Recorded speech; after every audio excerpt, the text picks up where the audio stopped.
drugs is a word which has polluted the well of language. Part of the reason we have a drug problem is because we don't have an intelligent language to talk about substances, plants, psychedelic states of mind, sedative states of mind, states of amphetamine excitation. We can't make sense of the problem and the opportunities offered by substances unless we clean up our language. Drugs is a word that's been used by governments to make it impossible to think creatively about the problem of substances and abuse and availability and so forth and so on.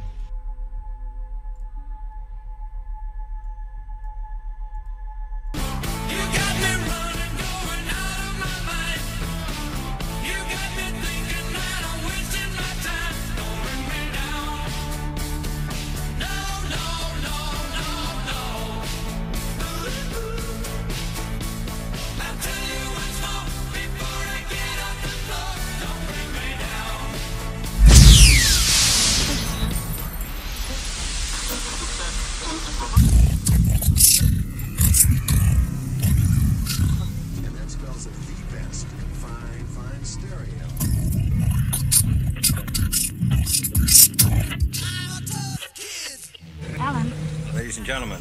You're having a nightmare. What if it's true? Ladies and gentlemen. Alan, it's a possibility, isn't it? The very word secrecy is repugnant. Secrets. In a free and open society. And we are, as a people, inherently and historically opposed to secret societies, to secret oaths, and to secret proceedings. We decided long ago that the dangers of excessive and unwarranted concealment of pertinent facts far outweighed the dangers, Constant, extreme danger, which are cited to justify it. Even today, there is little value in opposing the threat of a closed society by imitating its arbitrary restrictions.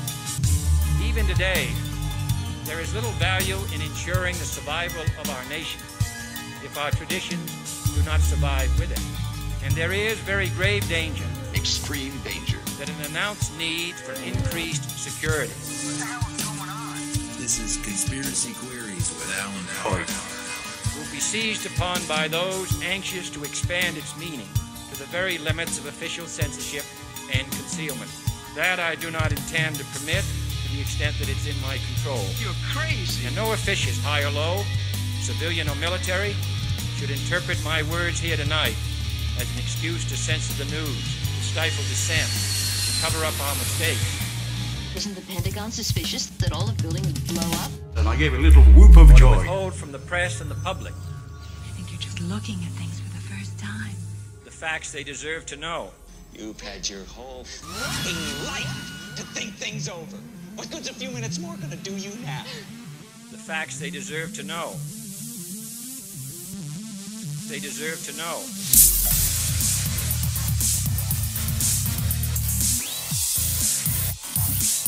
Deserve to know.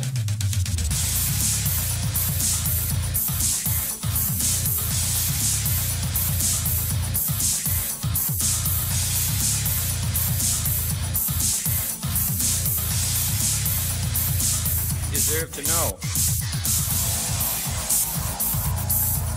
Welcome to Green Crush Conspiracy Queries with Alan Park. We have a special guest today, like always.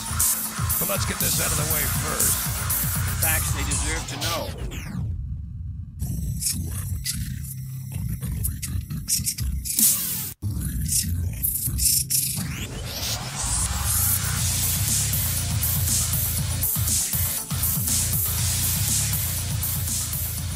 Okay. Welcome to the incessant need. That's it, silence, dead silence, the incessant need to get the word out during what's going on in this world with these cannabis regulations. It's ridiculous. We were just talking to a gentleman today who was having a great deal of difficulty understanding the laws and legalities coming down, and he's in the business. And you want to get in the business. Good luck. You have to have friends. Connected. Well-connected friends.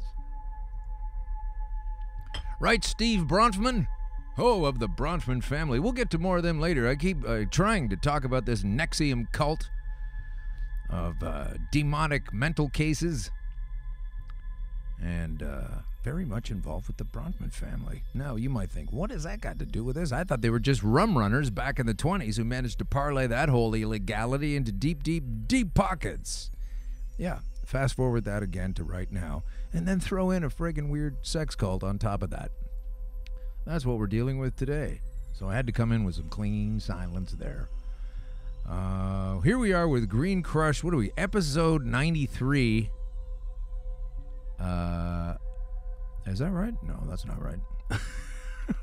It's some kind of episode anyway. We put the two episodes together. That's what we do. We have a great show for you this week. I'm going to get to it in a second. I promise. It is very much a show for me to discover what's going to happen when our particular guest comes on. We spoke a little bit on the weekend, and I always like to find out what people's different angles are when they're tackling this ridiculous legal system. So, and when I say legal system, I mean the means to nullify your rights to be able to use that plant growing over there, just outside of the shot of this camera. Just over here a little bit. You can't quite see it. It's over there. It's illegal. It's this plant growing here. What? Let's get down there right away to 234 King Street East, home of the Pacific Junction Hotel, where we do this show every week. Unless I can't do it, or we don't want to do it, or there's some reason. You know, like even Christmas and New Year's. We didn't take time off for that. We had no desire to do that to you folks. We went right on through, and then a few weeks ago had a break. I don't know when the next break will be. Who cares? It's going to be a good reason, though, when it happens. Promise. So this is, to clarify things, I had 12 in my mind. That's because this is episode 111 of Conspiracy Queries and 39 of Green Crush. And if you add 111, 11 plus 1 is 12, and 9 plus 3 is 12. So we're on to something. And then that breaks down to a 3, which is a special number for today. We won't get into it, other than to say one of my favorite 3 vegetables is an eggplant. And this show is brought to you by Eggplant Digital Media Creation. Not the food, the digital media creation people. Some of the most innovative and exciting digital media out there. Happy to be part of that team. Coming to you live, like I say, from the Pacific Junction Hotel. The enchanting Pacific Junction Hotel. Or as I like to call it recently, the Specific Function Hotel. Tuesdays at 2:03 EST, and we're always a little bit late, but we are live, though. And that's why there are glitches. We are looking at creating a perfect segment. We're going to do a perfect segment that has no flaws whatsoever, even though it's a live show. People nowhere near perfect strive for perfection all the time. I am one of those. So we will use the same kind of voice machine that big-time recording stars use. And with this, you know, the kind of people that can't really sing, and then they pipe it through that thing, and it comes out perfectly, and then you'll buy it, and your kids will want to take you to that concert. So I'm going to get one of those machines, and we're going to do, I can't do a whole show like that, but we're going to do a whole perfect segment sometime down the road. I don't know what we're going to feature inside of that segment, but it is going to sound fantastic. Our guest today is Alicia Yashcheshen, and she's not here. She's in Saskatchewan. So that's Central Time, or Mountain Time, I guess. Is that Mountain Time in the States? I don't know. Do you know what that is, Russell? Mountain Time? Central's Mountain? Well, so if you're somehow or other, Mountain and Central are the same thing. So that's where she is. So this show hasn't even started yet for her, if she's listening to it in real time. Or has it? She is the joint host at PACE. And PACE is People Advocating Cannabis Education Radio on Lifestyle Radio. And that's pace-online.ca. Check that out. She is also the developmental director at Saskatchewan Medical Cannabis Association.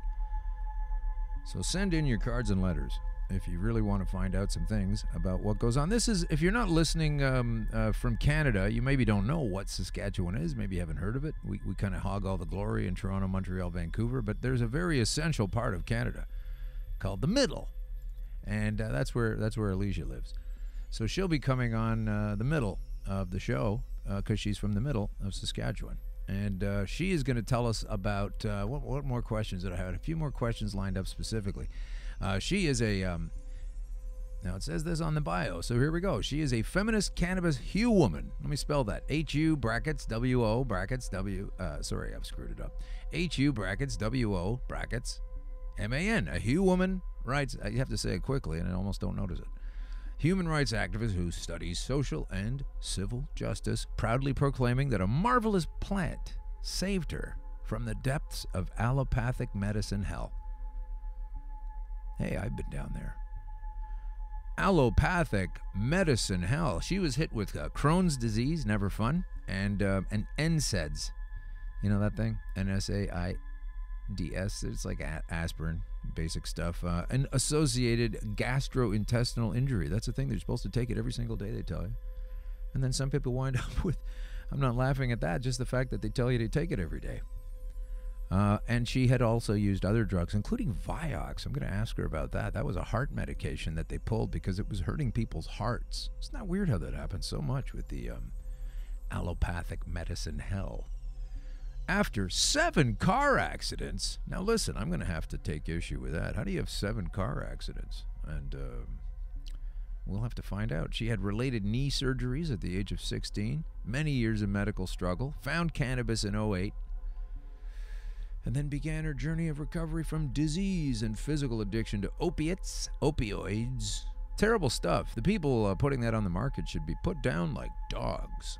Did he really say that? I did. And without the pain medication they give dogs to put them down, I might add. The Crohn's drugs she reacted to were methotrexate, gave her abdominal pain, caused her hair to fall out. That's fun. Don't remember that happening when I was using cannabis, whether I went bald from using. No, I guess it didn't. Remicade also paralyzed her, some other kind of thing, and drugs like Pantaza, and it'll have some other weird name too.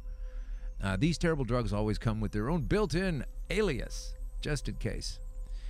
And Entocort made her sicker, weaker, and sadder. But she has been pharma-free since almost 10 years ago now, from 40 pills a day. 40 pills? We had Josh Lee on last week. He had 27 pills a day. He had a garbage bag for a year's worth. So her bag is almost twice the size of this. And I overcame opiate addiction. Not me, Alicia. She overcame opiate addiction in 2010. So that's when she helped found the Saskatchewan Medical Cannabis Association. Isn't it another case of people being dealt a really bum hand, figuring it out with cannabis, and then promoting the cannabis and use thereof later on, only to have to listen to uneducated fools tell you how dangerous it is. And some of the politicians that they actually elect go along with that notion. Now, of course, it's dangerous if you use it incorrectly. I was just thinking about that the other day while writing something with a pen, which would penetrate deeply into your skull if I were to accidentally use it in the wrong way, and therefore we are banning pens in Canada. Oh, no, we're not. No, we're not. We're teaching kids how to use them, though, at a young age. You notice that? And that's basically all we have to do here with it. I think we're on the last... This might be the last show. This could be the last show. I think I'm starting to sound like a broken record about how this fantastic substance is not exactly the death sentence that these pigs and punks that pretend to be our leaders would have us believe. It's kind of a ridiculous notion. Especially when you have done the homework. Which is not always the case with these the politicians that are setting the pace together, not to crash her pace, not to crash Alicia's pace. But hey, Alan, did you attend last week's Global Marijuana March? No, I did not. But you said you were going to be there. Yes, I did. But sometimes things come up.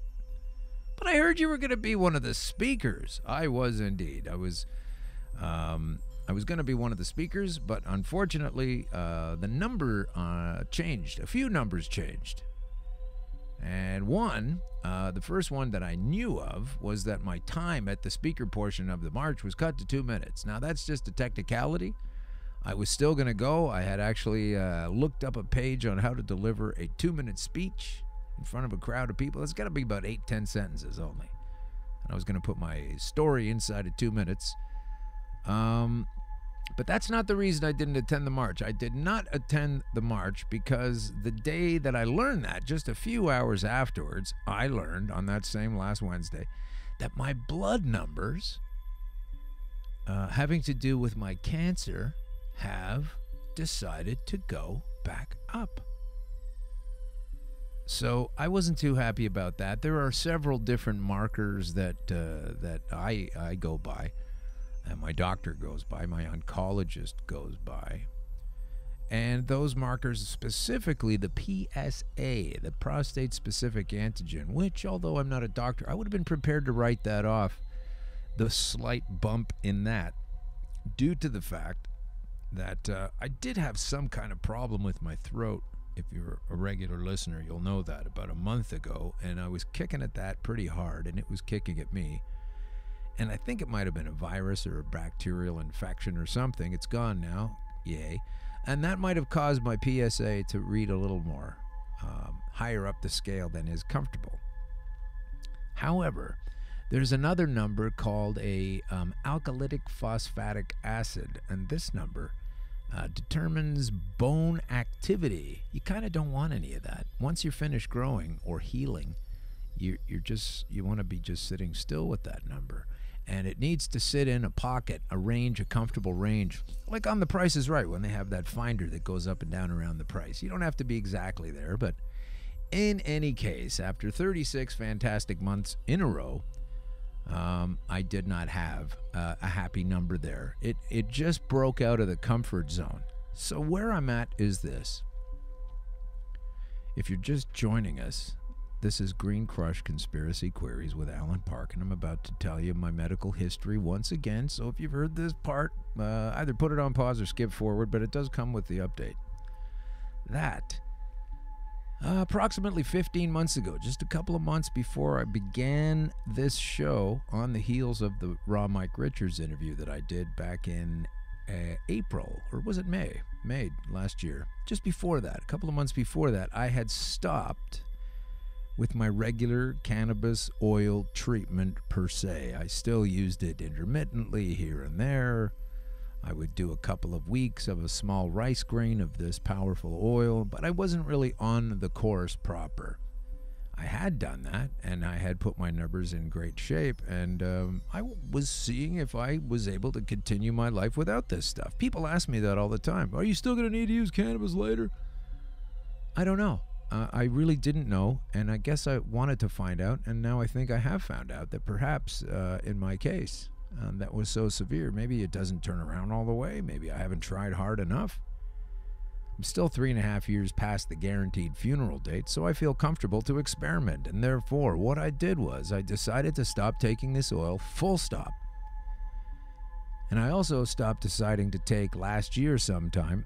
I made the decision no more of the hormone suppressant that was given to me as well. And at the same time, my doctor believed the hormone depressant was taking care of everything, even though it only has a certain amount of efficacy time. Anyway, I have cleared the decks. So I have not been taking any pharma, and I have not been taking medicinal doses of medicinal cannabis for about 16 months now. And that means I'm an empty vessel. And I'm just filled with the food that I ate for lunch and the tea that I'm drinking now. And I don't have any of this substance in me, and my numbers have started to climb up. So I've got a little proposition here from my doctor. He's already heard me out on this and has reluctantly agreed that while some people have forwarded the notion that I'm foolish to take my own life in my hands, I'll say that it's the life that I was able to continue by my own means. And so what I'm doing with it is my choice. And my choice is that, of course, I won't be doing the any kind of future interventionist technology such as chemotherapy. I won't be doing that next month, although my doctor has said that if this stuff stays the same or gets worse, that I should do chemotherapy. That's what he said. And what I said was, well, since I haven't had any of your medicine in me or any of my medicine in me, what if I come back here in a month and it turns out the numbers are slightly below or even further below this alarming state. You will have to conclude at that point that since I'm only doing the cannabis oil, that is the thing that is turning stuff around for me. And he reluctantly agreed. So here we go. Here we go down the track again. This will be, this will be the third time I knew it was coming, but this is also, I've known this is coming because I've been pacing myself and watching the blood counts monthly now instead of every 3 months. And so I'm at this juncture where I will get to find out by only adding cannabis oil and watching this exclusively from the position of actually doing this while I'm hosting this show. And for however long that takes. So I'm going full hog for another 3-month session starting, yesterday. and doing a 3-month session of this, and at the end of which time, at the end of 1 month, we should have some kind of positive readings, and then we will get back to that, and I will bring that on the show later. Okay, so that's basically where I'm at right now. People ask, how are you doing? That's exactly how I'm doing. I feel great, by the way. I don't feel any changes. I don't feel any problems. I don't feel any issues. But the blood markers, 2 of them, have come up together indicating otherwise. And so that means I'm at the very, very beginning of this, and for the first time ever. I mean, the first time it came upon me, I was suffering all year and not knowing what was going on until I was completely eviscerated, or damn near. So now I'm going back into that. So here we are. This is a running litmus test. We're going to see how this thing goes. Once again, as for all government-sponsored weed, the personal minister who profit models off of all of this, I have a couple of things to say. Boycott it. Let's try that for a little bit, okay? Let's just kick that around for a bit. Let's boycott government weed. Now let's make that official. I should make that completely official. Here we go.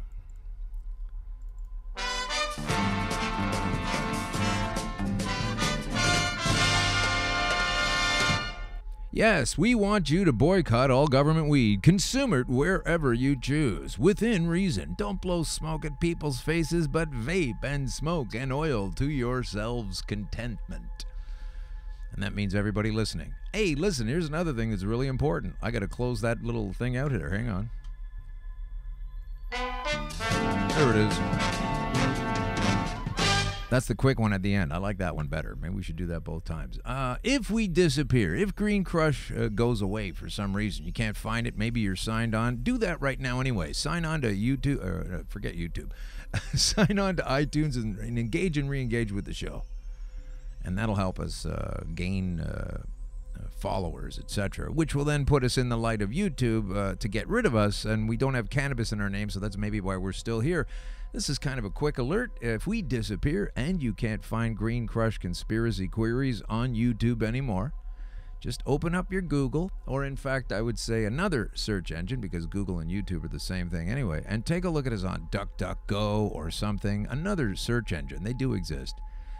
And if we get purged from the Facebook situation, we will lose our show page there, we will lose our backed up shows, and we will be taking that elsewhere. So follow us there. You will find we have fully backed up 39 episodes and this one, and we'll just keep going until we are forced to relaunch elsewhere. Could be on Vimeo, could be on Daily Motion, could be I don't know where. Danny probably has a better idea of that than I do.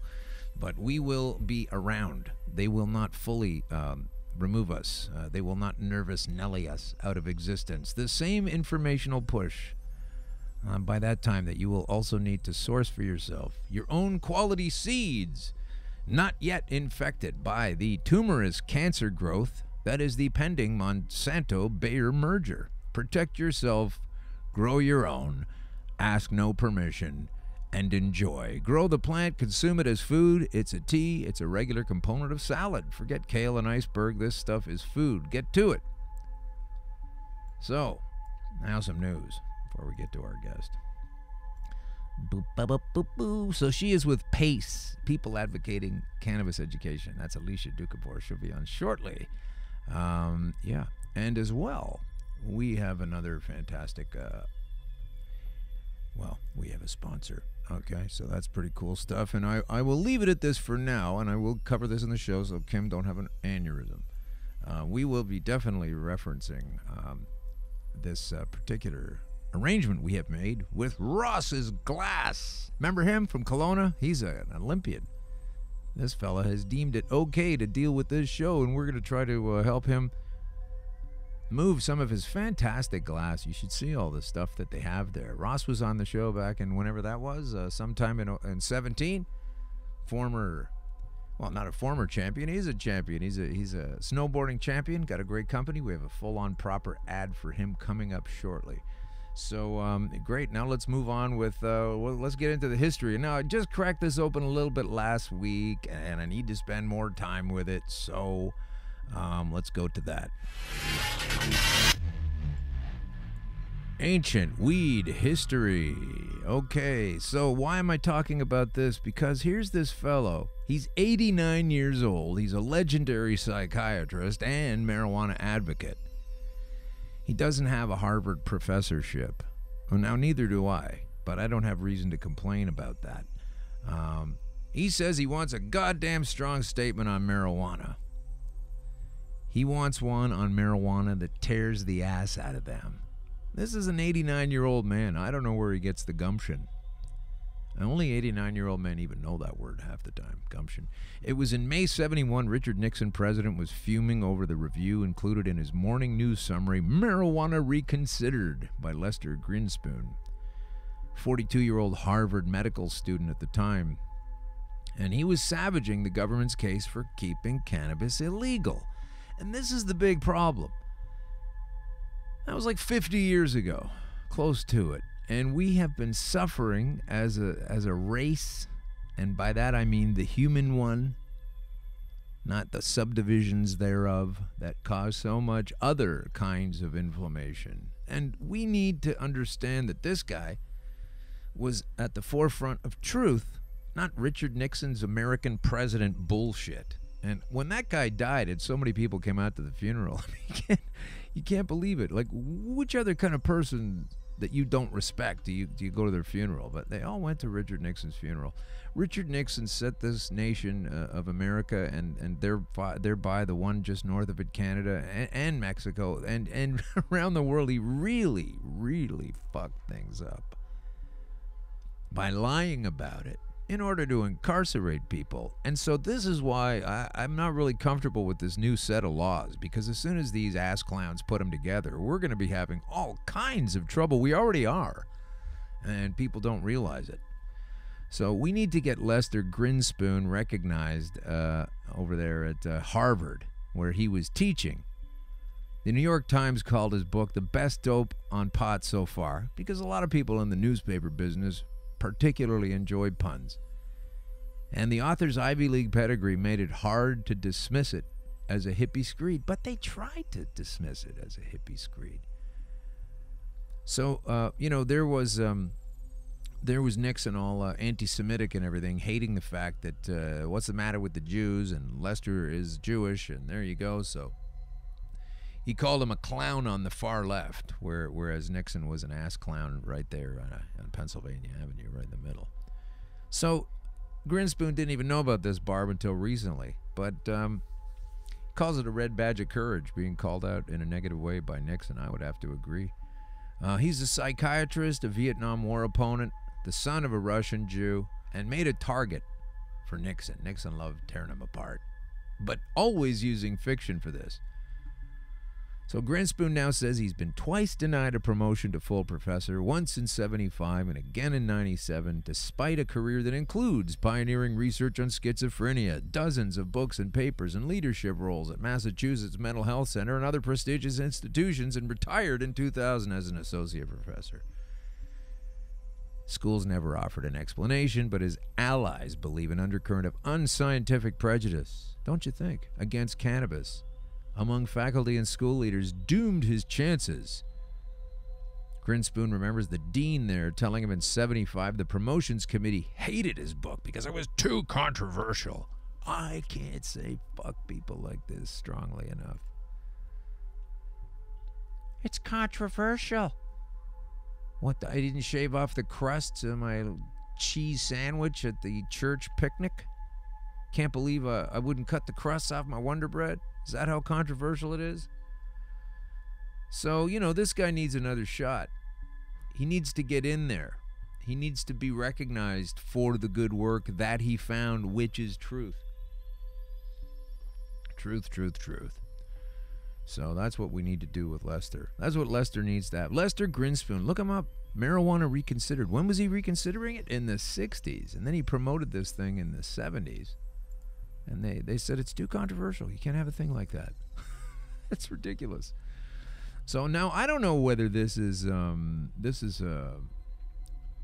good thing or a bad thing, but listen to this. From popularmechanics.com, mainstream articles. Mainstream for the mainstream types. Have a look at this by Eric Lemer. I think his name is Limer. Eric with a C. From April 20th, here's this article. $1 billion crop.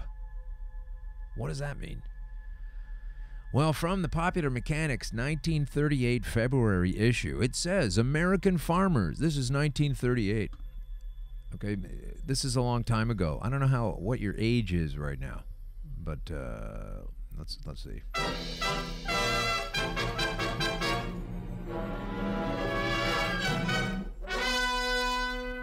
Once upon a time, in a land far, far away, or just over the border. Yeah, that's how long ago it was. That's the kind of music they were listening to when this article came out. American farmers are promised a new cash crop with an annual value of several $100 million. 1938, remember. Are you done shitting your pants? Okay. All because a machine has been invented which solves a problem more than 6,000 years old. It is hemp, a crop that will not compete with other American products. Instead, it will displace imports of raw material and manufactured products produced by underpaid peasant and coolie labor.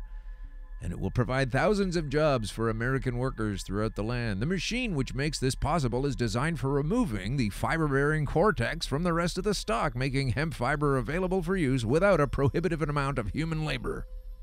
Hemp is the standard fiber of the world.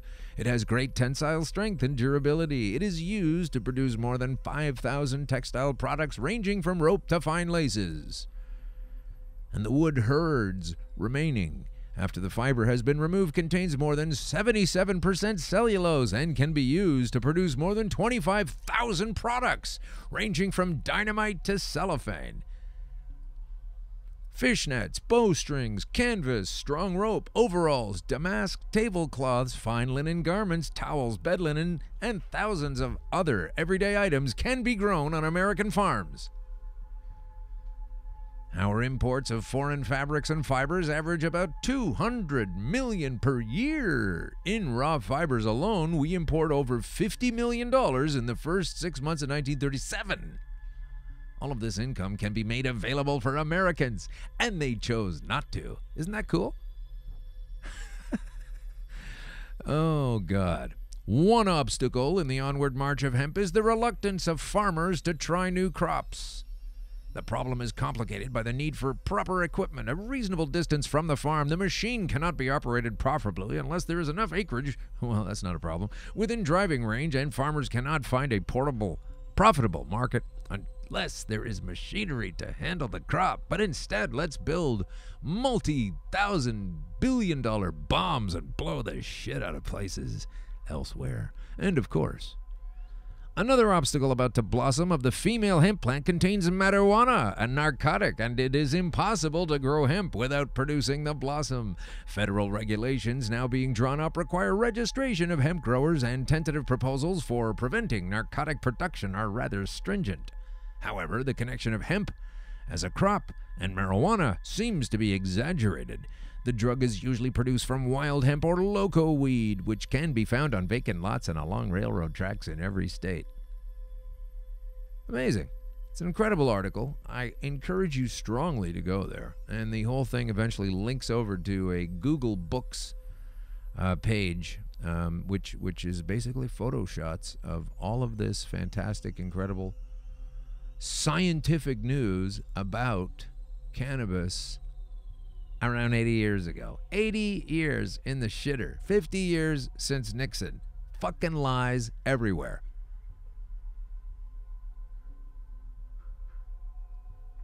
It doesn't do this. It doesn't do that. It's dangerous. If you're listening to this show and you're a critic of it and you'd like to, prove me wrong, please come on. Please contact one of our people. Myself, Danny, Kim. Get a hold of us. Tell me how you know what you're talking about. Bring it forward. Hey, there's an election coming up in Ontario. Maybe some of those folks would like to get that together. Have a little tete-a-tete with somebody that knows what they're talking about. You know it's never going to happen. People say, why do you even ask them to come? To show people that I constantly ask people to come on the show who would be happy to shred my message, such as YouTube. As soon as they find this, they're going to tear it up. Obviously, we're not doing well enough for them to carry that out. So, yeah, what's happening in the legal world right now? We'll find out. Yeah, we don't want to do anything to scare your children. That's the last thing we want to do. We don't want to scare anybody. 921. Yeah. Okay. 921. Yeah. Okay. So stop arresting people. Patients, that is, stop arresting them and stop raiding dispensaries, say medical pot users. Well, they sound a bit biased, don't they? So we had the 12th annual Global Marijuana Rally in Halifax. So this story from CBC comes. A rally held in Halifax Saturday highlighted lingering questions for medical cannabis users. Once cannabis is once it's legalized, whenever the hell that is. Dozens of people attended the... Dozens of people! Okay, I can't even read it beyond that. I saw the pictures. It was organized by the Maritimers Unite for Medical Marijuana Society, a registered not-for-profit organization that advocates for patients. And they have concerns about policing. They're just asking one thing. Please stop arresting patients and stop raiding dispensaries. You talk about caring for people's lives, and then you go and arrest them. It's crazy. So that's what they need to do everywhere, but thanks Nova Scotia for piping up on that one. But it's not just terrible news. Check this out. This is from recently on Fox 4, coming from, I don't know, some Fox station. Washington, this is on the AP Wire. FPI Management, a property company in California, wants to hire dozens of people. Maybe they should go to Nova Scotia and hire the people that were at the march. They were going to hire dozens of people. Factories from New Hampshire to Michigan need workers. Hotels in Las Vegas are desperate to fill jobs. And so those employers and many others are quietly taking what once would have been a radical step. They're dropping marijuana from the drug tests they require of prospective employees, and fucking like that, it's over. So, why can't the cops seem to do that? Marijuana testing, a fixture at large American employers for the last 30 years, excludes too many potential workers, experts say. You know, the people with the rights to use cannabis that would like to use it to eliminate their pain while they pull down an income. How about those folks? Yeah, they're going to drop that. Caesars is dropping pre-employment marijuana testing in Vegas. It has come out of nowhere, says Michael Clarkson, head of the drug testing practice at Ogletree Deacons, a law firm. I've heard from lots of clients things like, I can't staff a third shift and I can't test for marijuana. So I guess they're just going to drop that regulation. That's how simple it needs to be, Kathleen Wynne and the cops and everybody else in Canada. That's how simple it needs to be. They just look at it and they go, oh, this is screwed up. Okay, let's stop doing it. Because now we proceeded to THC and DUIs. As legalization approaches, will our roads be safe? And I've talked about this a million times, so go back to a previous episode. I was going to tee this up again, but man, I'm just telling you, you can't prove someone is impaired simply because they are testing positive for cannabis. Take a second. Skip back 10 seconds on your little player. Listen to that again. You cannot prove, it is unprovable, it cannot be proven that someone who is testing positive for cannabis is also impaired. Now, sometimes a person who has taken a lot of cannabis recently is impaired. But the amount of time cannabis stays in your body because it's a food, because it's a nutrient, because your body's trying to hang on to it, it does not indicate, and these cops need to know that. Everybody needs to know that. So tell everybody that. When you sit down at dinner tonight, say, did you know that it's impossible? What do you mean, son? I mean that if I take a gram right now, I'll be okay. And if you take 3 or 4 rice grains and it's your first time ever, you're going to be on the moon. That's what I mean. And we are all relying on the decency of the police to be able to carry this stuff out. But a man unlawfully detained in a psychiatric unit for tweeting is a little bit upset about some of this. They put him in jail because he was tweeting about the possibility. He was looking at the fact that these particular cops had done some heavy stuff that they shouldn't have done. And so he tweeted about it, so they put him in the clink. They put him in a psychiatric facility. He's a Happy Valley Goose Bay man held in psychiatric unit because of his tweets and its unlawful detainment. And so rules the Supreme Court of Newfoundland and Labrador. It was a long legal battle for this guy because that's what they like to do to you. Suck your lifeblood out like deer ticks. Took a while longer than he was expecting to get through the process. But he was escorted by cops to the Western Memorial Regional Hospital in Corner Brook where he lived. Because he was tweeting his anger about the fatal shooting of Don Dunphy of Mitchell's Brook, Newfoundland, 2 days earlier. So he gets upset about a guy getting killed that shouldn't have been by the cops, complains about it, and the cops put him in the clink. So these are the folks that we ran to initially to get our shit together. I mean, can you believe it?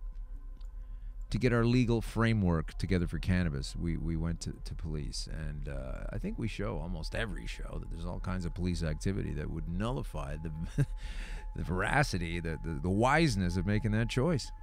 I don't know, man. I don't know what we could do about it except know about it and don't take that shit. You know, basically just don't take that shit at all. So let's do a commercial before we bring on our guest. All right. Yeah, but I'm going to use this global mind control tactic anyway because I have to do this. We're doing a commercial, and I'm looking forward to working with some people who are very coolly minded. This is amazing to me. We have teamed up with Ross's Gold Glass and West Coast Gifts to present a new contest. So I'll be talking about that constantly for the next few weeks for a 24-karat gold logo, 12-inch low roller black glass water pipe with matching stem and bowl. We weren't going to give you all that without the matching stem and bowl. Entered to win on Green Crush socials, so just dial up at Green Crush Pod on Facebook, Twitter, and Instagram. The winner will be announced live on the air May 22nd. That's a couple more Tuesdays away, just in time for the Toronto Lift Expo, where we will also be showing up and shaking hands and meeting people, trying to get the word out, looking at nervous security guards and cops at the foot of the escalator on the way in. That's on Saturday and Sunday, May 26th, 27th. So, just before the Lift Expo, maybe you just won a fantastic Ross's Gold Glass, 24K gold logo, 12-inch low roller black glass water pipe with matching stem and bowl. I mean, I just said that twice without... Oh, that's amazing. I don't know how I got that out of there.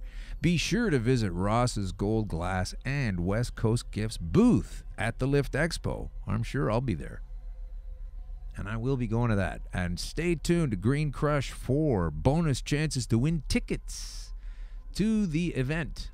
Okay, so that's the Lift event, and we are definitely looking forward to going to that. But right now, I'm going to call our guest, Alicia, and she's going to tell us her horrifying story. From what I understand, it is a horrifying story.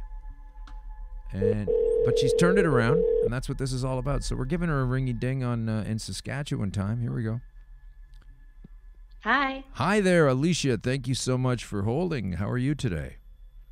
I'm great. How are you? I'm good. So I want you to tell the folks what's going on with your... we always go back to this point where you were just a normal, regular person living your normal, regular life, and then some things happened that made you change your perspective on a lot of things, including the plant that you say saved your life from an allopathic medicine hell. And I share that with you. You're like my sister in that front. So I want to hear all about it and tell the folks, where you were and how you started to experiment with it and understand how effective it was. Awesome. Okay. So I guess I'll take you right back to the beginning when I first started experiencing car accidents. Oh. So I was in 8 car accidents, starting from the time when I was 13 years old. By the time I was 16, I had 2 knee surgeries. And for those knee surgeries, I was prescribed deadly NSAID painkillers. And so the doctor said, no, don't worry. These pills, you won't get addicted to them. They're not narcotics. You can take them as you wish. So, okay, my parents and I believed that this was the medicine. This was going to help relieve the pain from my knee, from chronic pain. So fast forward, and a few more car accidents. Let's say probably 4 more car accidents. I'm gonna ask you about that later on. But go ahead. Go ahead with your story. For sure. So then by the time I'm 20, I'm going to Wascana Rehab. It's a local place where they send you when you're in a car accident for rehabilitation. And so they're making me run on a treadmill thinking that this is going to help my injuries. Okay. So my philosophy on physical therapy is, wow, comparing to yoga and what the benefits are, it boggles my mind why anyone would go to physiotherapy. So, okay, long story short, I start vomiting green stuff. Okay, fantastic. Now, if anybody's, I'm going to say this almost happens every show, and it's usually my fault. If you're listening to this at lunch tomorrow or the day after, why don't you just wait a couple hours and then listen to it? Okay, so you're vomiting green stuff, so you're like Linda Blair in The Exorcist at this point, just really letting it loose. Yeah, exactly, and pooping black. Oh, wow. No, that is fantastic. And my poor eyes, the whites of them are red, like I look evil. Uh-huh. Well, I was going to say that when you had the black poop and the green puke and the red eyes, I mean, you should be on a different show, like some kind of paranormal thing. So right. And so were you upset? I'm making fun of it because you're through it. Okay, you understand that? I'm not giving you a hard time. Oh, for sure. I appreciate the humor in it. Okay, for sure. Because it was looking back, holy cow, I must have looked. Did you take some pictures? Photographs? No, actually, you know what? I have no pictures of when I was so sick. I guess because it was in 2003, right? So it wasn't during a time when selfies and stuff was widely available. Yeah, I remember it fondly. Yeah, I remember the time fondly. Yeah. Anyway, so you didn't have any pictures of yourself. No, you couldn't even take cell phones in the hospitals then. They were all paranoid that it would interfere with equipment. Yeah. Plus, it was too big. I appreciate that it was that long ago. Mm-hmm. But anyway, so we're just goofing around. But listen, you're pooping black, you're puking green, you got red eyes. Then what happened? So I go for this, oh my God, horrible test. If anyone ever tells you to have a barium enema, just refuse. Oh. That was hell on earth. You sound like you had a good time with it. Yeah, it was great. And so they wouldn't let me leave the radiology place because they're afraid that I'm on my deathbed and they don't know how I'm even walking. Right? Right. So then I get admitted to the hospital and I disclose that I've been taking Vioxx. Oh, yeah. And the doctor looked at me. Now, who gave you that? Because that's a heart medication, isn't it? Or was? No, actually, Vioxx is a painkiller, but it proved to be very dangerous for the heart. Oh, for the heart, right, it was. Okay. And so the makers of it knew this because it came out in a study and they just pushed it under the rug. Vioxx is a very toxic substance. Yeah. And they were handing it out like candy back in the day, in the early 2000s. Sure. That was the very first pharmaceutical sample. Wow. Okay, so with Vioxx. So now we're still stuck with you with this horrible discharge and eyeball color. So I'm fixating on that because I want to know how you specifically got out of that mess. So I get discharged from the hospital with a bag of pills. Literally, it was a lunch bag of pills. I started taking 40 pills a day. Yeah. And just got sicker and sicker. So fast forward. About 7 years of this hell, it was just misery going in and out of the hospital, subscribing to this Western idea of medicine which was just atrocious. So anyways, fast forward, I'm at a restaurant with some friends and I'm having a Crohn's attack in the restaurant and my only option was to go outside on the deck or try and make it to the bathroom because I was gonna crap myself basically. Right. So I go outside onto the deck where 2 of my friends were smoking reefer. right? Like I was just like dead set against it. I was like, whatever, you guys are, you know, bozos, whatever. So they see me basically make my way onto the deck, like keeled over in pain. And they're like, we should just try this. So I was like, you know, what if I got to lose? I'm like going to crap myself in public. I took a hoot of this joint. And within seconds, I was like, oh my God. Like, I was like, I pulled myself into this like rank Crohn's attack that I would have had I not had that hoot. And then I went back into the restaurant and finished my salad. Oh, good. That's amazing. So you start to realize that this thing is working, and then you're also dealing with stigma from other people's perceptions, right? Okay, so then fast forward, because I used to live inside the box in the closet. I was often scared. But then I started reaching out to compassion clubs because I was like, hey, I need this medicine. Like this medicine, like changed my entire life. It helped me get off opiates. It just changed my entire perspective of the way in which I live my life. And so when I finally truly discovered that cannabis is what saved my life, I dedicated my life to, I guess, enslaving that plant, right? Because that's what saved me, right? So I guess my niche market is legal stuff. I appreciate the law and what it can and cannot do, and so I've always kind of been a vocal activist in terms of wanting justice per se. And so my main focus at this point in the game, because I've got my health back per se, and I'm very grateful for that. But you got your hair back? You lost your hair, didn't you? You lost some hair to methotrexate, was that right? Yeah. And so I have long, beautiful hair right to my butt. Oh wow. So for me, losing hair was like probably one of the cruelest like jokes of the whole like illness, right? Yeah. Amongst other things, right? But so I guess fundamentally, like my Crohn's diagnosis, I believe, is a facade. It was that I had a Vioxx gastric injury, and my doctor wasn't articulate enough or didn't take the time to make the connection, and I was misdiagnosed. So I was treated with a bunch of pills that I didn't need. My body would have healed itself from the Vioxx had I not been given all of these pharmaceuticals, which just pushed me in to drug addiction, anorexia, just worse conditions, like sleep deprivation, like the list goes on and on and on. Let me ask you something about that list before we get to. Let me ask you about that list of growing medications.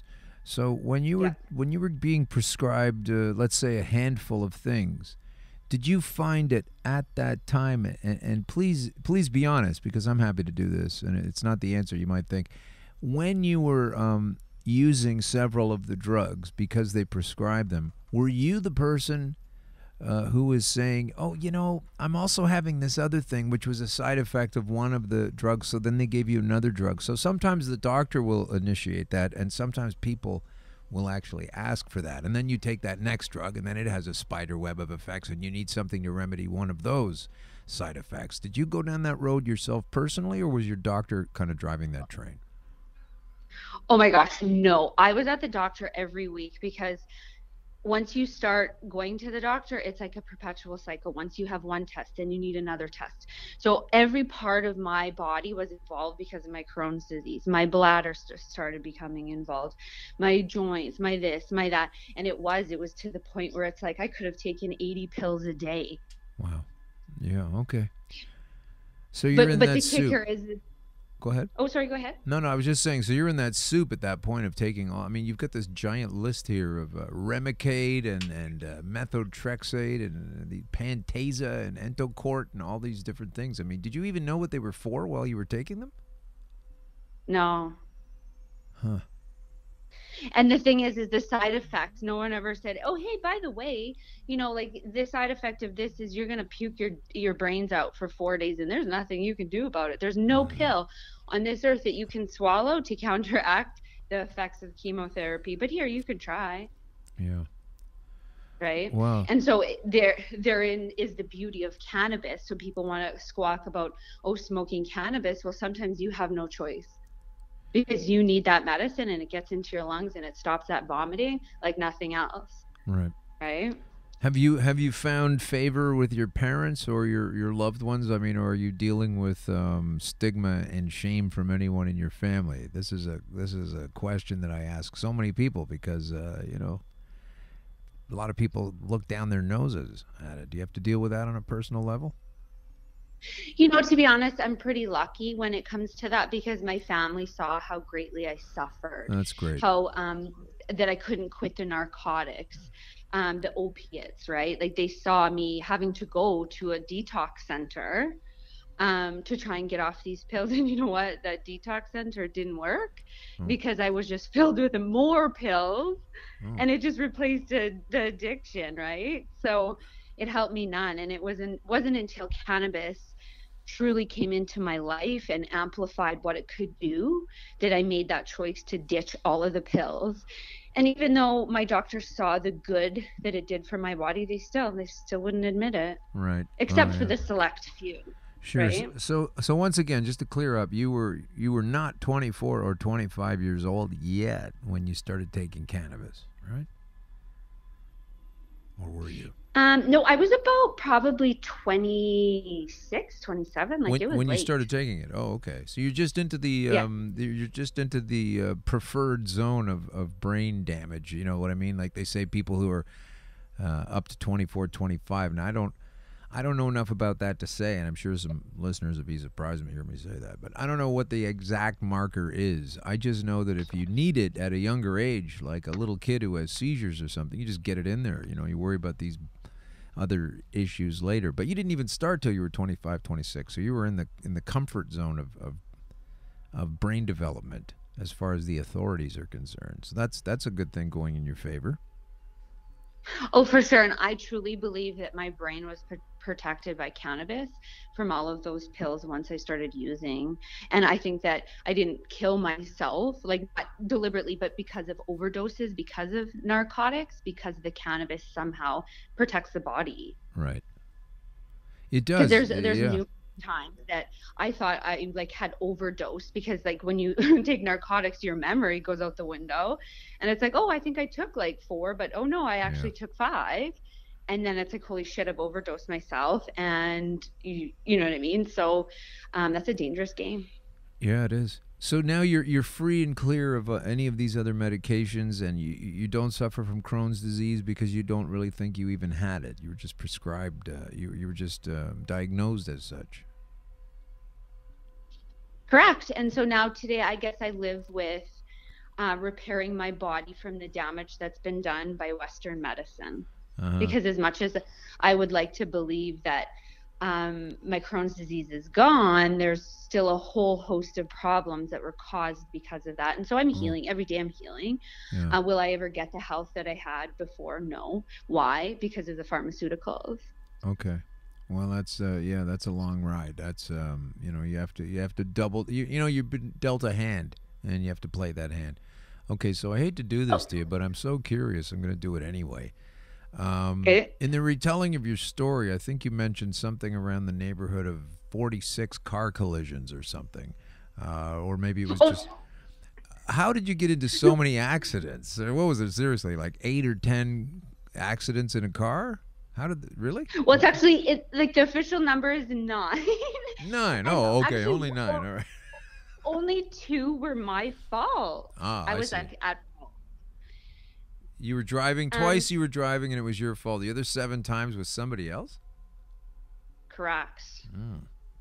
And were you always? And in Saskatchewan, go ahead. We have a no-fault system, right? So it's kind of. Well, I guess that's what makes going into so many car accidents so appealing. Oh no. But the injuries, right?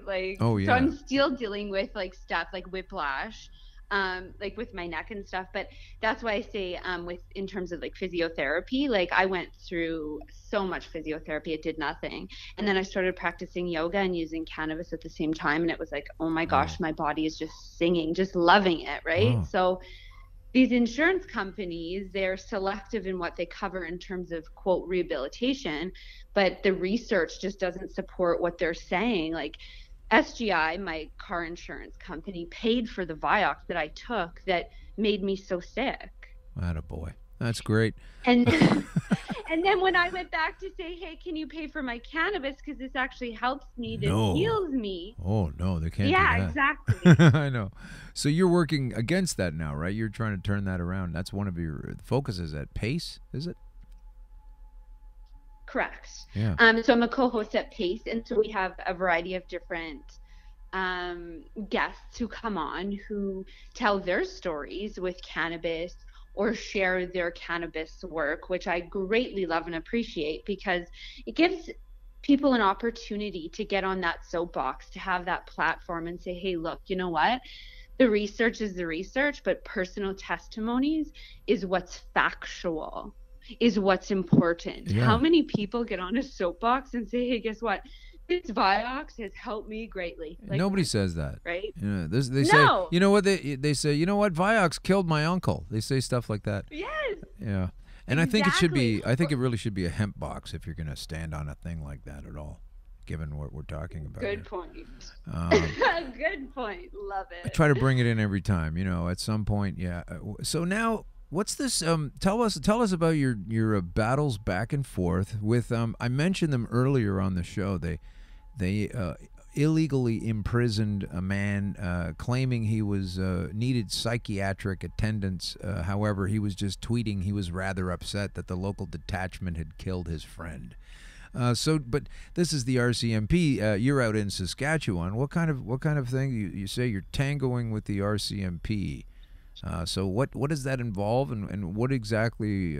How would you characterize your interactions with them? Okay.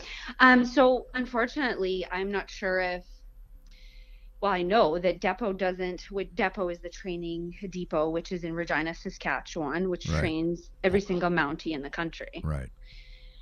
So they don't have a policy to train their recruits on medical marijuana in any capacity. Seriously, So- at all? Well, if I would love to see it. I've been requesting it through wow. information requests, and it doesn't seem to exist, or it's this like ironclad like secret policy, right? Not at all surprised. Okay.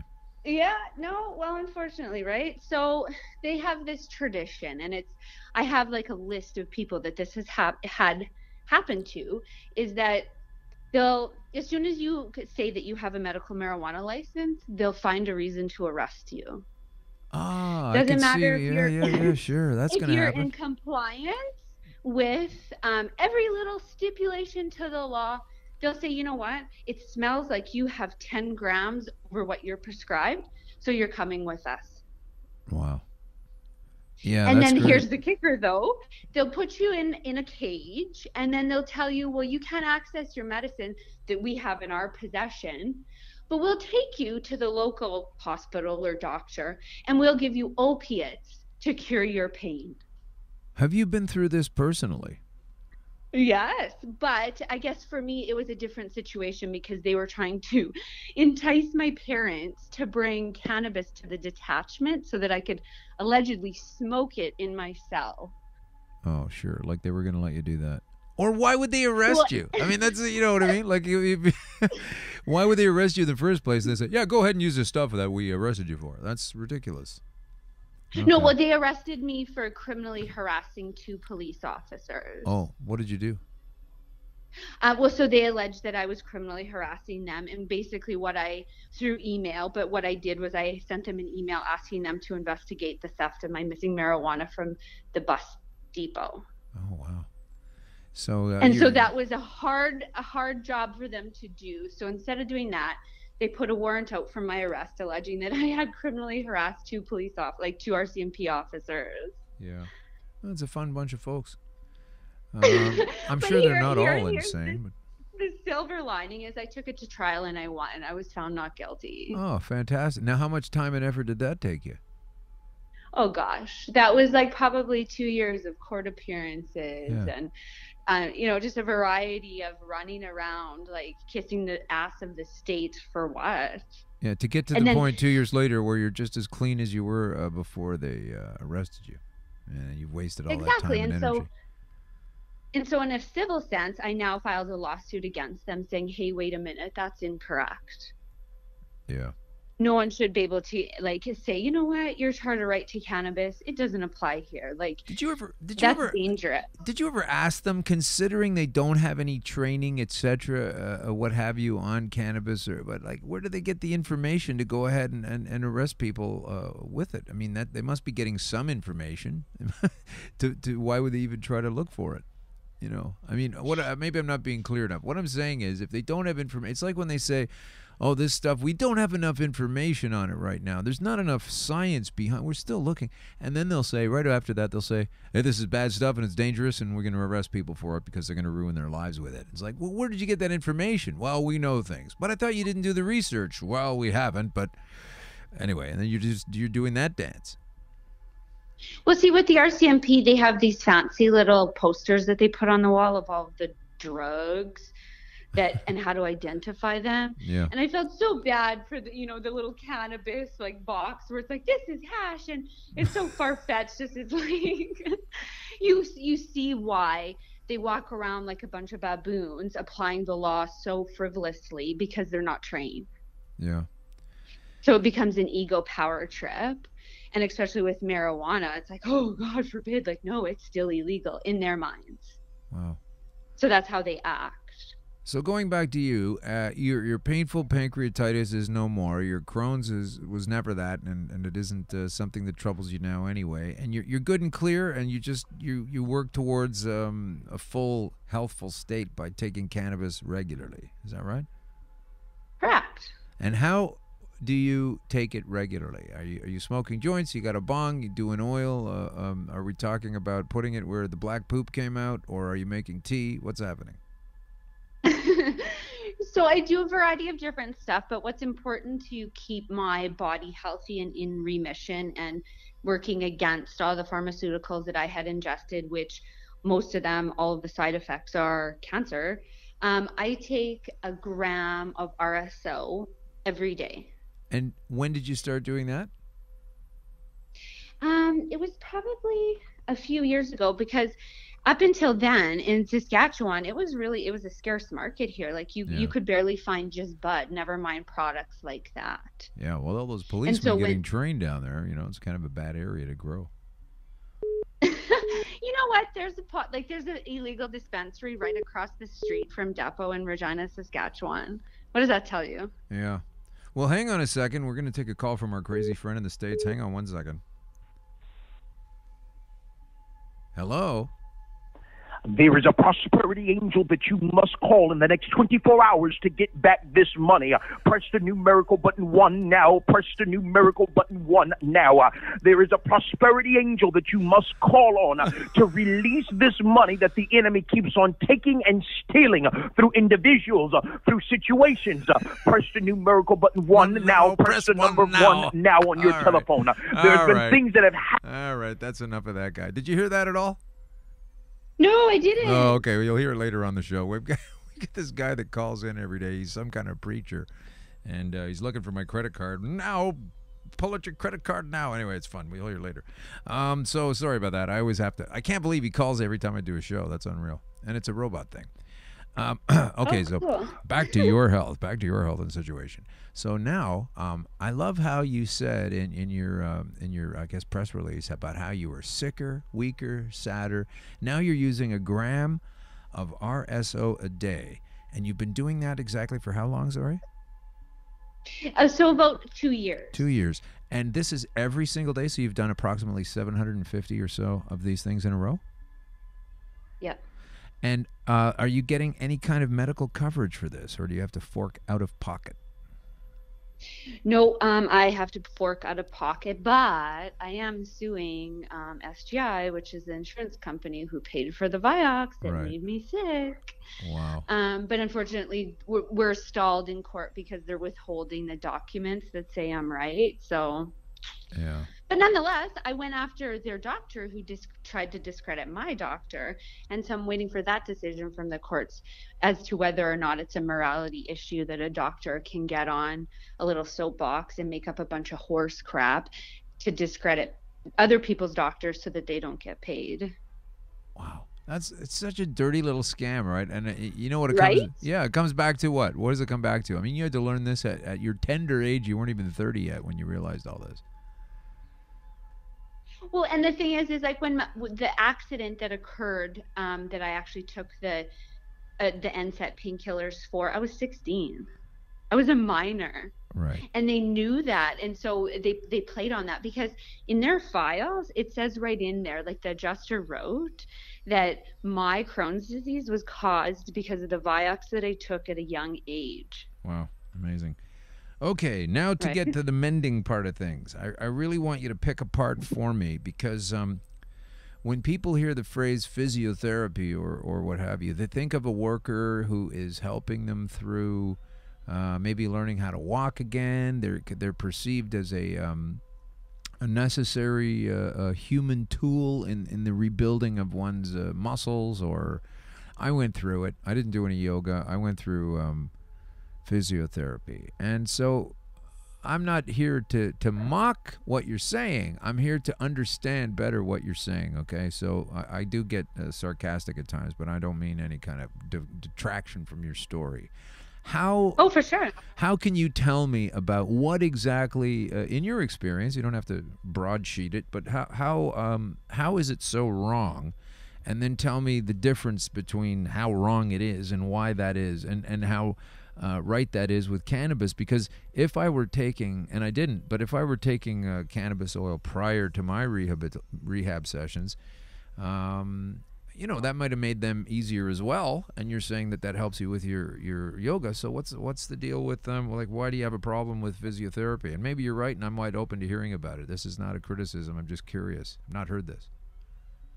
So I guess for me, it just dawned on me, maybe the reason physiotherapy was ineffective for me during that time is because I was taking pharmaceuticals. So my body was already under attack. So how is it going to heal from these car accidents, right? Because don't forget, I was running on a treadmill, meanwhile taking Vioxx, and it was like eating my intestines like a badger. Yeah. But the scary thing with NSAIDs is that you don't know until it's too late, until it's done so much damage to your intestines that you're like near death, like I was.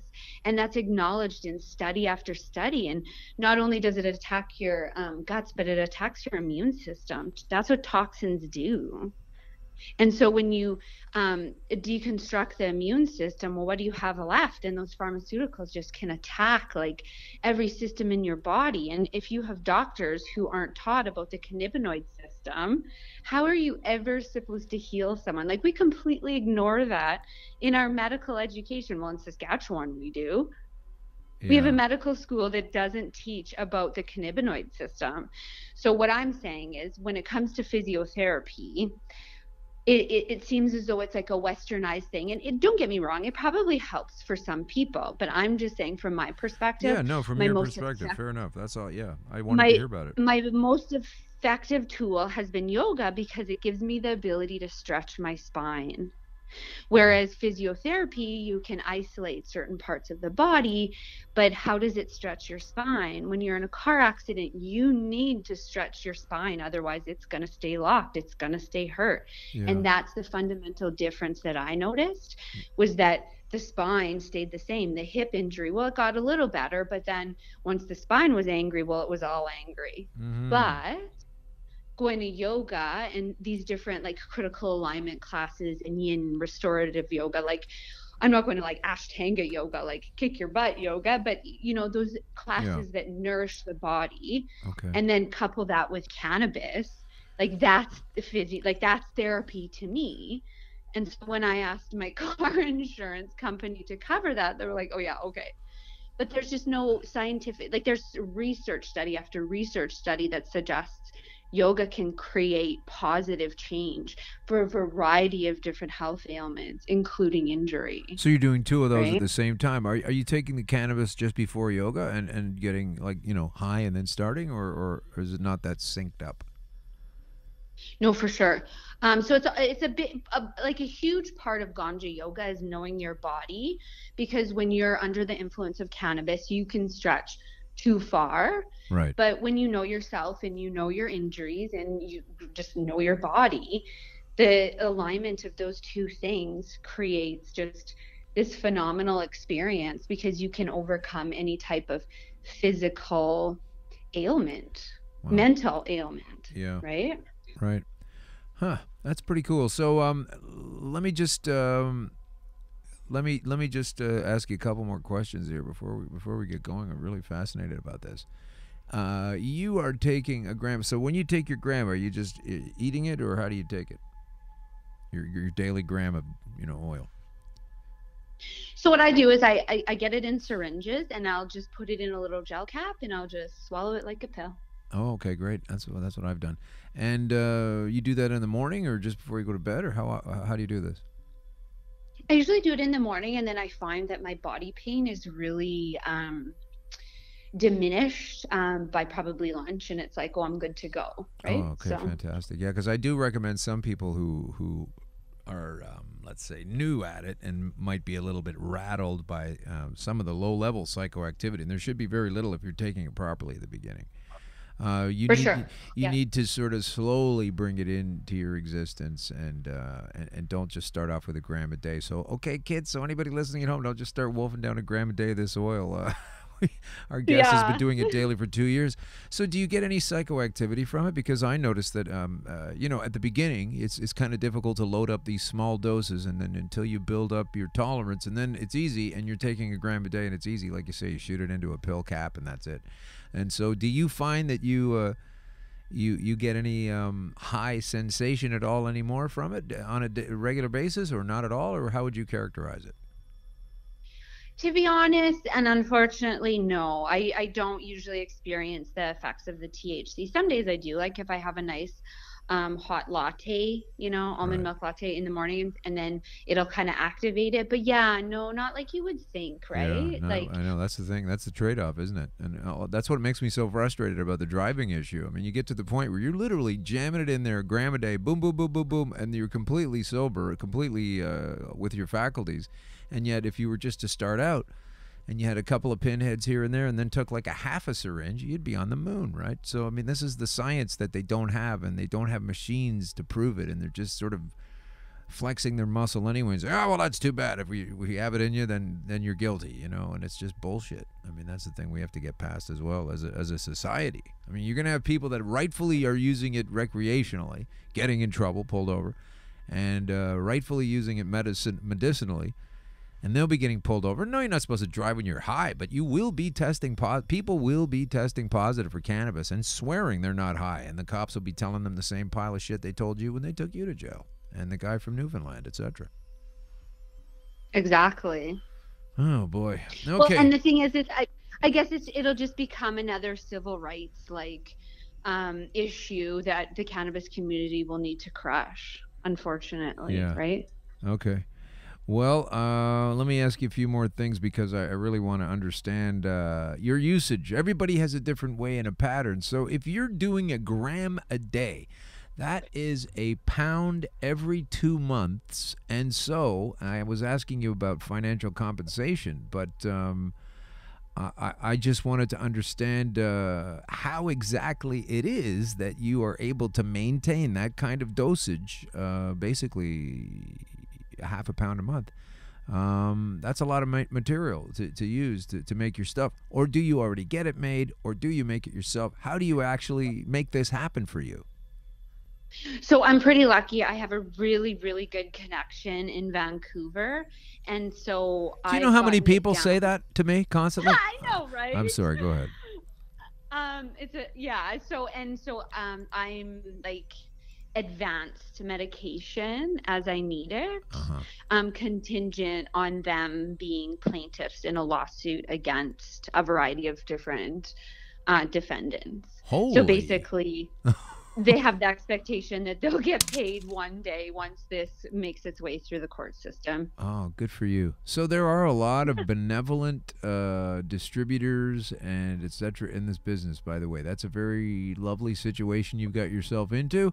And the amount of compassion and understanding and provided goods by so many people, not everybody all the time, of course, but I run into it constantly, and you never hear like, "Oh, you need Vioxx? We'll tell you what, the pharmacy will just give you that at cost for the next."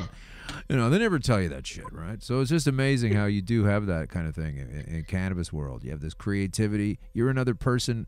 You're another notch on my belt, okay? At least with this thing, because you're another person who, through this thing of my own searching and this show that's come of it.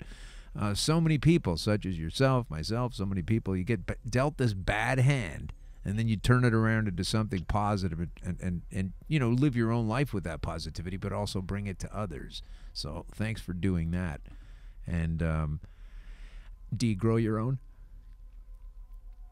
I used to have growers. I'm actually in the process of locating another one because I find that that's probably one of the best ways to get your medicine in terms of knowing what's in it, right? Yeah. Yeah. I think right now I'm on a board that's trying to start a growers coalition, which is basically a kickback of the LP system. Right. So basically we want to have a strong structure so that if any one of us is touched, that we can just go to the courts and say, oh no, wait a minute, just as they've kind of created their own monopoly. Wow. So that's what you're doing. So let's talk a little bit about Saskatchewan's whatever it is you guys have pending legally. How's that going to affect you personally? Whatever your take is on the new laws and legalization, etc. And then we'll have you on another time. Sounds good. So I guess our system is premised on this monopoly-based thing that anyone from the government and their fat buddies can open up a store, but where they're getting their product is probably likely LPs, which is like, oh, okay, who are you kidding? But I mean, they can give it a go. But fundamentally, that's why the Saskatchewan Growers Coalition will step in and take over, because they can't support the rec market. People aren't going to want to smoke shitty LP weed. No. Why do you think it's going to be shitty? Tell us this. I already know the answer, but tell me anyway. So we're the home of cannameds, and cannameds used to be prairie plant systems, which is the shittiest marijuana I've ever seen on this earth. And they were subsidized by our government, our tax dollars, to grow this shitty marijuana and send it to sick and dying people across Canada.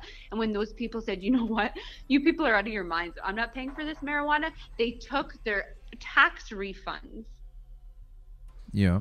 From prairie plant systems. So at the end of the day, I believe that those LPs have A, genetically modified genetics, B, that their growing practices are outdated and sometimes probably should be illegal. And I think that their main focus is gross profit margins. And what's the name of that company again in the first place, the original one that was so terrible? Oh, Prairie Plant Systems. So they were the very first a company contracted by Health Canada when in 2001, when Terry Parker won, that's the government system that provided this crappy marijuana. And I don't know if you've ever seen it before, but no, I've heard it. It was dusty chuff, just really dried out and crappy. Is that really what was going on there? That was prior to my knowledge or involvement with any of this. So is that what it was like? Well, this is why I say it should be illegal. Like basically it's just like it's garbage. Like it's a bunch of mulched stems and plants, but the thing is those genetics were originally confiscated from a Hells Angels grow up bust in Ontario. Oh, wow. That they kept like breeding over and over again. And so by the time that like that medicine, like that is disgusting. Like that's why I say like if the LPs follow the same guidelines that Prairie Plant System has, like that marijuana that people are smoking, you want to talk about mental illness? Well, there you go. That's the fruition of, you know what I mean, like mental illness. So well, yeah, we already had Organigram out in New Brunswick or whatever with their Organic Gram company, not knowing exactly where why they had substances in there that weren't. It's like, well, we don't know how that got in there. How about don't have them in the perimeter of your building if that's the name of your company? You know, it's like a vegetarian restaurant getting caught with a steak going, I don't know how they got on the grill. Well, don't have any steak in a restaurant if it's a vegetarian restaurant. I mean, it's the same kind of thing. Exactly. Amazing. So tell us about Pace a little bit. Tell us where we can find you again, and tell us what you're up to. Where are you on Twitter? You know, all those things. Hit us up. I can be found at Facebook /SaskMed. That's our like Facebook page, or on Pace Radio, or is it pace.com? I think it is. Well, it's your thing. I don't know exactly. Is it pace.com or? I think it's. Oh, this is fun. Okay, my headphone just broke. Hang on. Keep looking, and then tell us whether it's .com or .ca, and I'll be right back. Oh, shoot balls, man! This thing is. The little bracket came out of here. This is done. Anyway, yeah. Okay, we just went through. Got my. How's that? Does that look okay? That's some top quality stuff. We'll be getting a new pair of headphones here at the old studio. I'm doubting that not one bit. Anyway, so okay. Well, did you find out where you're from?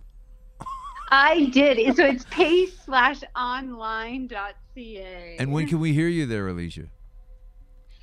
Every second Wednesday at 8 p.m. your time, 6 p.m. Saskatchewan time. Okay. Well, listen, I beg of you, never get into a car accident again. You've had your fair shake. You never want to do that again. You're done. You don't drive now. Do you still drive? I do drive. Okay, well, be careful. And, check your bumper. Make sure it's firmly attached to both the front and rear of the car.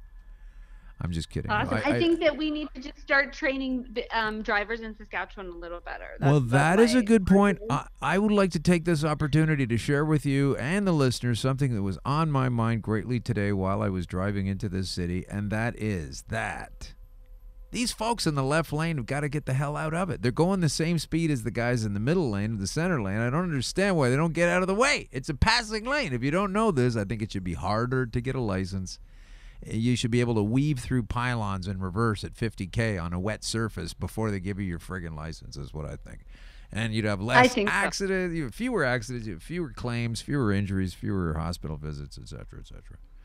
But on that note. And they should cover marijuana because then they'd have people healed from their injuries. Yeah, on that note, thank you very much for coming on the show, Alicia. And take this with you, too. Bring this up on your show today, okay? Because I wish I got to talk about it more and we got carried away with some things. But on the medical note, folks, let's forget about the fact that it's a crutch when you're okay with prescription drugs that are far more crutchy and more than a crutch, a pipeline into the pockets of the pharma purveyors that bring it to you. But also, how about this?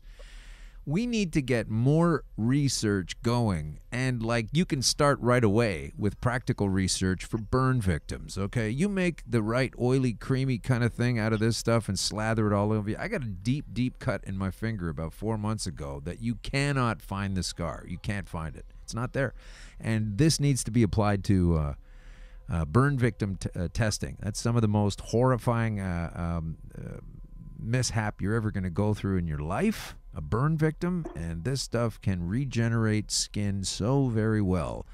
Even if you don't care about opioid addiction, if you're that much of a monster or anything else, take a look into what burn victims can benefit from using cannabis oil and cannabis applications and creams.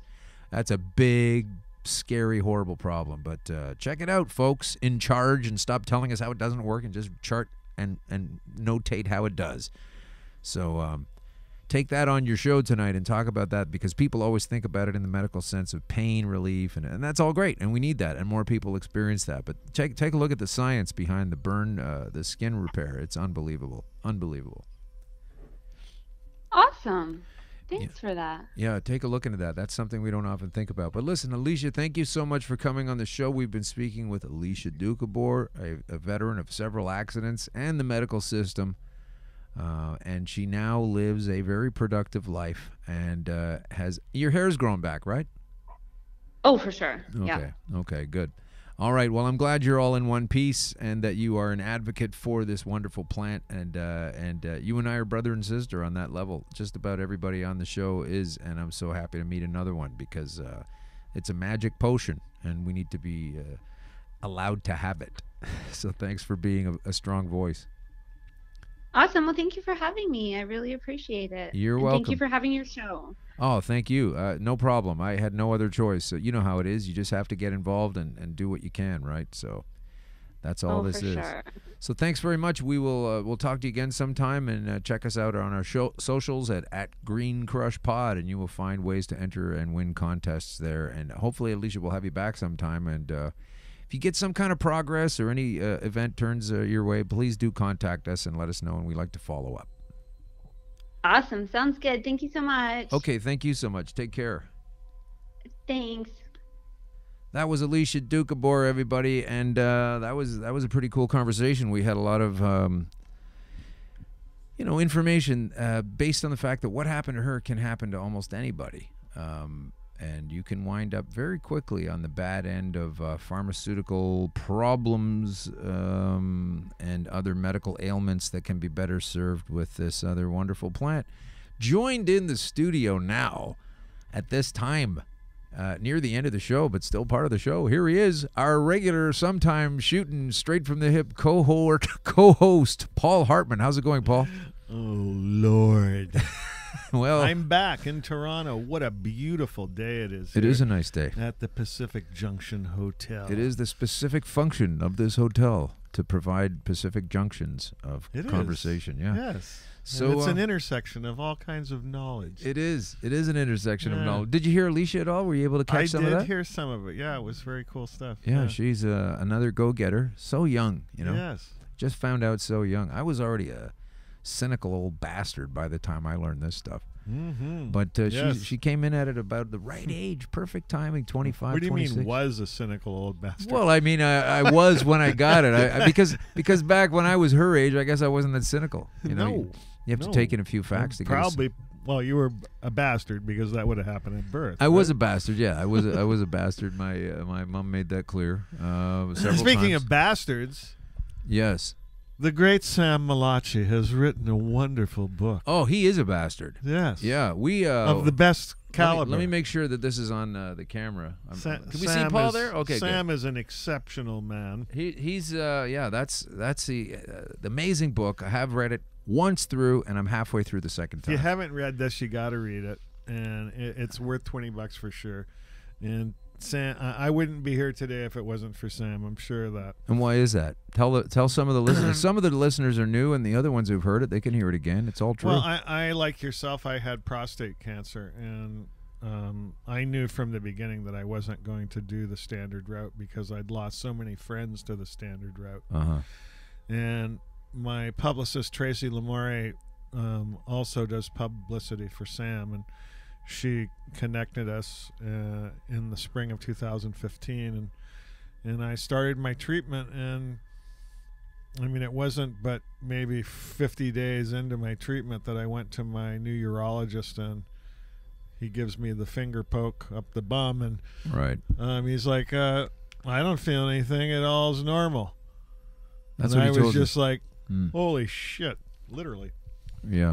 So that's how I feel about Sam. I love him. And He's a cool guy. Saint Sam. Saint Sam. Yeah, check the book out. It's called The Great Cannabis Conspiracy, and it does weave together those two topics. Yes. And because the suppression of the information. Now, you're a grower. Yes, right? I am. You want to teach me how to grow, and I don't That's know right. anything. You're dealing with a blank slate here.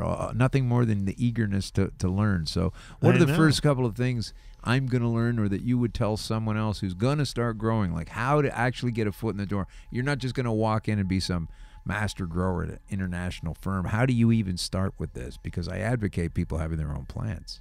You know, back in my day. When was that? Yesterday? A long, long time ago. It was Oh. kind of like the beginning of Star Wars, you know, in a galaxy far, far away. The first book on cannabis I read was Ed Rosenthal's deluxe edition of the Marijuana Grower's Guide. And that was a brilliant book. Ed wrote great books. And that book was republished a zillion times. And then Cornell Clark's Marijuana Botany. And it goes on from there. Jorge Cervantes, guys like that. And there's just a zillion books out there now. But the beginning of learning how to grow anything is just getting familiar with what growing anything is. You know, gardening is a high art in itself. So you have to focus on it, and it's about interpreting the needs of the plant based on the environment and all kinds of conditions. Learning about soil and compost is a detailed process, because the health of a plant is totally dependent on the condition of the soil. Right, So, and that's the big problem we have almost anywhere in the world today, right? Yeah, our soils are dead lots of places, and even if you find a good piece of fallow dirt that's never been touched, it's a different experience.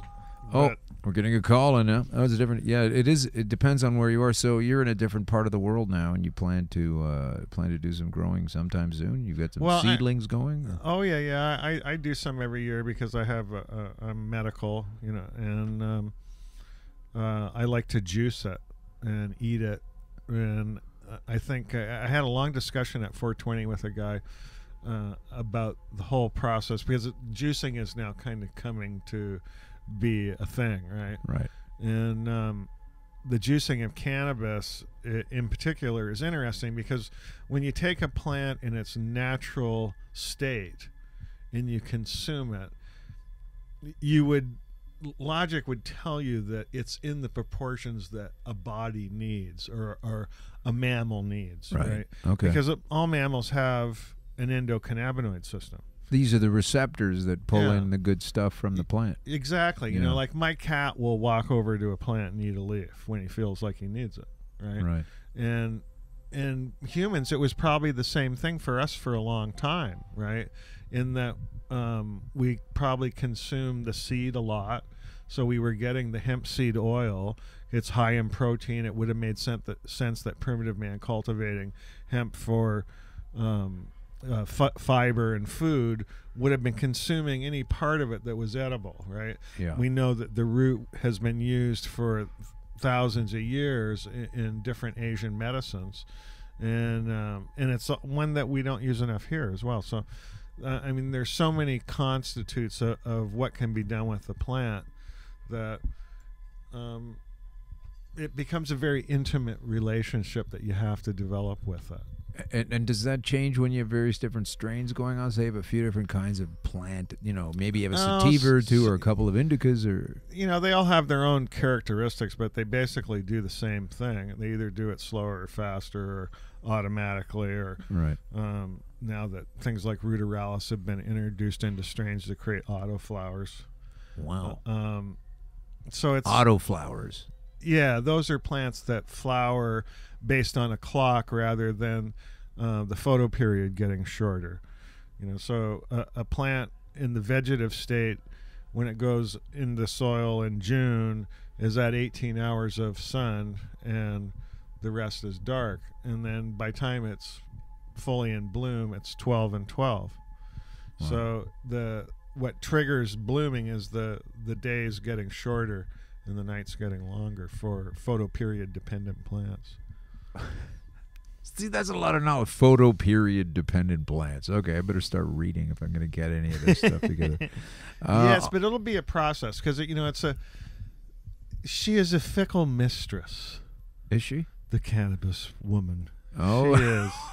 We're going to get in trouble just for saying that these days. But it's true, She's lovely. And she's what if cannabis beautiful. declares that she's not gender specific? Then what are we going to do? But she is. She's a female. Oh, well, okay. See? Yeah. And we try to keep her in chastity, which can be worked sometimes. Can be worked. You put a little belt worked. around the bottom of the leaf. Yes, but when a plant has 300,000 vaginas all over it.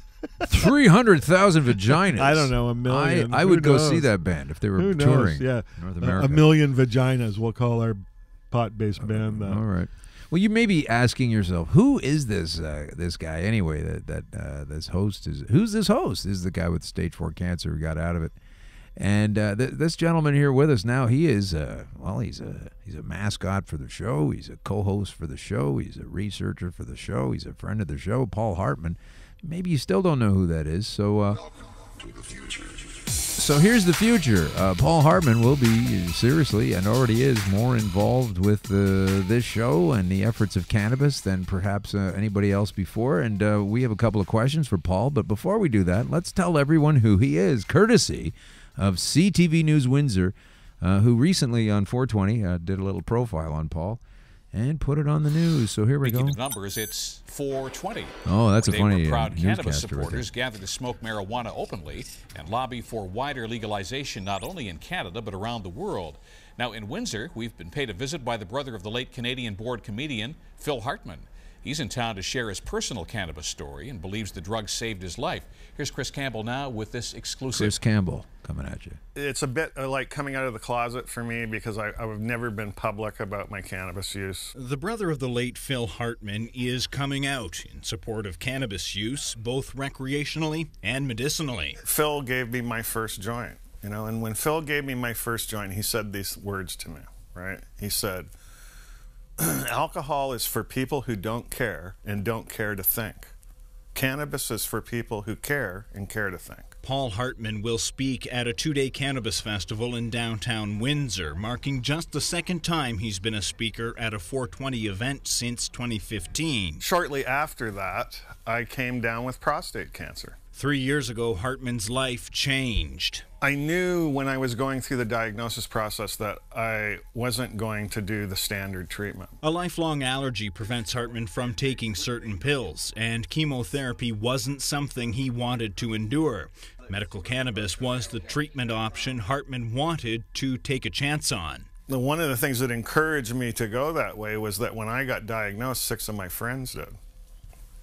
I'm the only one alive today. 3 years since his diagnosis, Hartman says he's now cancer-free. He's working on his brother's legacy project, hoping to earn Phil an Oscar nomination for an animated short based on his doodle sketchbook. So yeah, we just left it there with you working on the work of your brother, the doodle sketchbook that you're bringing to life. So tell us a little bit about that project. What's involved with that? That's an incredible project and one that I was very reluctant to get involved in because it was based on his comedy album, and his comedy album was called Flat TV, and it was released after his death on Rhino Records.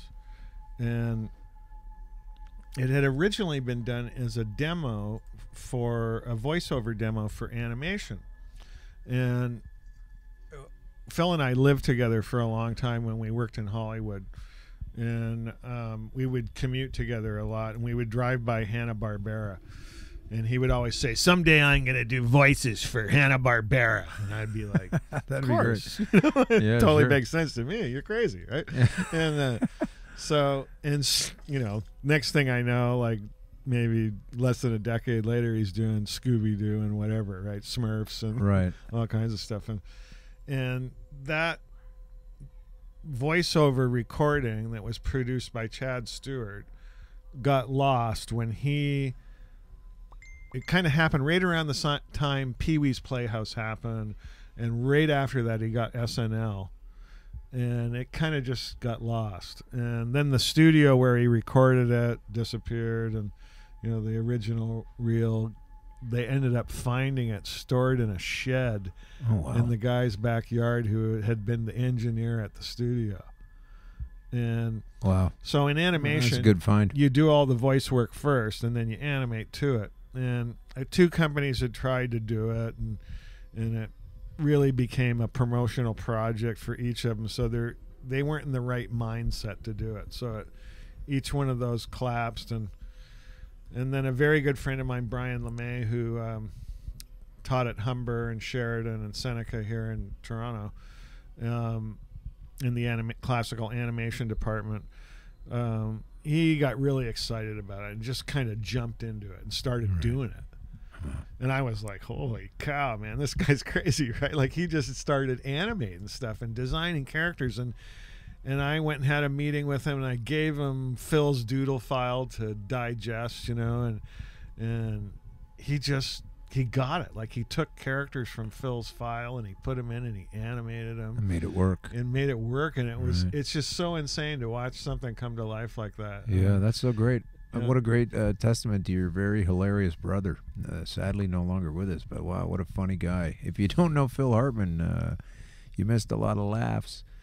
We're going to close up pretty soon, but we do have an email, and your comments on this would be welcome. So basically, this gentleman has a home growers union.